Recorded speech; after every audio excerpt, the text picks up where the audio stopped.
Ipaprank natin si Sophia. Let's go! Tayo ay mag-ano tayo. Okay, kumuha tayo ng pulbo.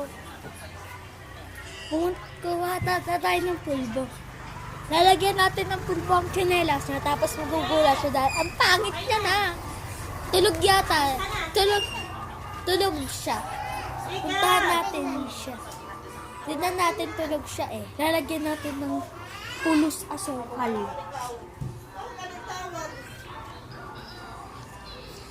Tapos magugulat siya dahil ang pangit niya. Tisal pa daw. Yan! Yan na siya. Look, ang dami dyan. Ang dami na. Ang pangit na.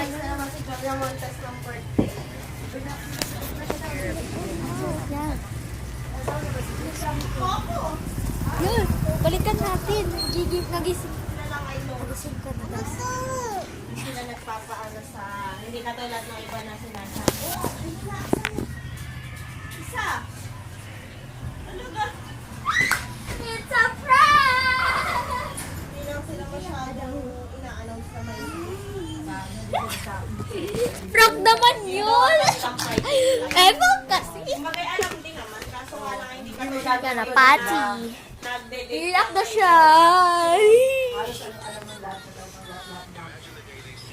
Yan, umiyak na siya. Gawa ano kasi. Wala yan trabaho sa Mag-subscribe ha. Sayang naman yung pag-upload. ang sikreto para So, sorry na. Taepan. meron, hindi naman na. Okay, punta tayo sa... Sinasabi kong tunay na matagal anak. sila talaga. Matagal. Yung ano Papa pala, picture! ano na tong kiss. Yung pangako sa Jesus! O tala. tambal. Bugaka. Tunay na. Oh my God. It's a